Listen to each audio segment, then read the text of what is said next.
Live അപ്ഡേറ്റ്സിലേക്ക് പോവാം. ത്യാഗി task ആയിരുന്നു ഇപ്പൊ ലൈവിനകത്ത്. ആദില നൂറ എന്നിവരാണ് അവർ ടാസ്ക് ചെയ്യാനായിട്ട് ആക്ടിവിറ്റി ഏരിയയിലേക്ക് പോയത്. ഇത് ഫിസിക്കൽ ടാസ്കോ കാര്യങ്ങളോ ഒന്നുമല്ല, മൈൻഡ് ഗെയിം ആയിരുന്നു. ആക്ടിവിറ്റി ഏരിയയിൽ 4 പെഡസ്റ്റൽസ് വെച്ചിട്ടുണ്ട്. അതിൽ 4 എണ്ണത്തിലും ഓരോ കാർഡുകൾ വെച്ചിട്ടുണ്ട്. അതിൽ 4 എണ്ണത്തിലും എഴുതിയിരുന്നത് ഫാമിലി വീക്കുമായിട്ട് ബന്ധപ്പെട്ടുള്ള കാര്യങ്ങളാണ്. ആദ്യത്തേൽ നിങ്ങൾ എക്സൈറ്റഡ് ആണോ എന്ന് ചോദിച്ചെഴുതിയിട്ടുണ്ട്. രണ്ടാമത്തേൽ 3 ഫാമിലീസിന്റെ പേര് തിരഞ്ഞെടുക്കാൻ എഴുതിയിട്ടുണ്ടായിരുന്നു.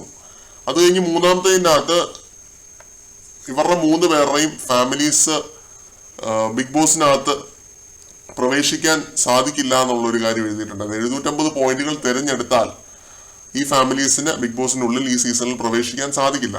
ആ 750 പോയിന്റ്സ് കിട്ടുമ്പോൾ 3 പേർക്ക്, അതായത് അവർ സെലക്ട് ചെയ്ത 3 പേര് റെന, രേണുസുതി, അതേപോലെ ശരത് എന്നിവരുടെ ഫാമിലീസ് ആണ്. ഇവർ കാണാൻ ആഗ്രഹിക്കുന്ന ഫാമിലീസ് എന്ന് പറഞ്ഞ് തിരഞ്ഞെടുത്തതാണ്. അപ്പോൾ ആ ഫാമിലീസിന്, ഈ 3 പേരുടെ ഫാമിലീസിന് ഫാമിലി വീക്ക് നടക്കുമ്പോൾ പ്രവേശിക്കാനായിട്ട് സാധിക്കില്ല. മറിച്ച് ആ ഒരു 750 പോയിന്റ്സ് വേണ്ടെന്ന് വെച്ചാൽ ഒരു കുഴപ്പമില്ല. ഫാമിലി വീക്ക് സാധാരണ പടി അങ്ങ് നടന്നോളും, എല്ലാ സീസണിലും നടക്കുന്ന പോലെ. ആദില നൂറ എന്നിവര് വളരെ ഇമോഷണൽ ആയിട്ടൊരു ചിന്തിച്ച പോലൊക്കെ എനിക്ക് ഫീൽ ചെയ്തു. ചിലപ്പോൾ എന്റെ മാത്രം ഒരു അഭിപ്രായമായിരിക്കാം. ഫാമിലി വേണം, ഫാമിലി വരണം, 750 പോയിന്റ്സ് വേണ്ട എന്നാണ് അവര് തീരുമാനിച്ചത്.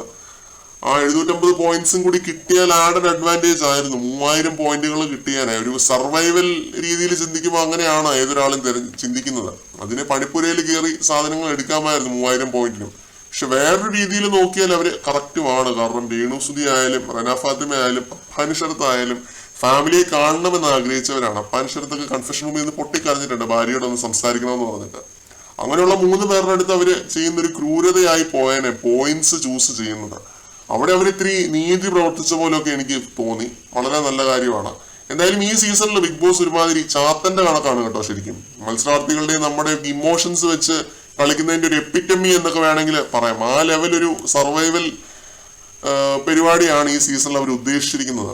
അതിൽ പറയുന്ന ഒരു കാര്യമുണ്ട് ആക്ടിവിറ്റി ഏരിയയിൽ വെച്ചിട്ട്, ഫുഡ് ഇന്ന് കഴിച്ചു നാളെ കഴിച്ചു എല്ലാ ദിവസവും കഴിക്കുന്നതാണ്, അതിൽ മെമ്മറബിൾ ആയിട്ടൊന്നുമില്ല. പക്ഷെ ഫാമിലിയെ തിരഞ്ഞെടുത്താൽ അവർ ഇതിനകത്ത് വന്നു എന്നൊക്കെ പറയുന്നത് അതൊരു കോർ മെമ്മറി ആവുമെന്ന്. വളരെ കറക്റ്റ് കാര്യമാണ് ആ പറഞ്ഞത്. ഇത് തീർച്ചയായിട്ടും ആദില നൂറ എന്നിവർക്കൊരു വലിയ ബൂസ്റ്റ് ആയിട്ടേ വരത്തുള്ളൂ പ്രേക്ഷകർക്കിടയിൽ. അവർക്ക് ഒട്ടും തന്നെ ഒരു നെഗറ്റീവ് വരാൻ സാധ്യതയില്ല. പിന്നെ ഞാൻ ഈ നേരത്തെ പറഞ്ഞ പോലെ സർവൈവൽ എന്നുള്ളൊരു കാര്യം മാത്രം വെച്ചിട്ട് ഈ ഷോയെ കാണുന്നവര് ചിലപ്പോൾ പൊട്ടത്തരമായിട്ട് കണ്ടേക്കാം. പക്ഷെ അതിനും മുകളിലായിട്ടൊരു ഇമോഷണൽ രീതിയിൽ ഇവര് ചിന്തിച്ചാണ് തീരുമാനമെടുത്തത്. കൂടുതൽ ലൈവ് അപ്ഡേറ്റുകളുമായിട്ട് നമുക്ക് വീണ്ടും കാണാം.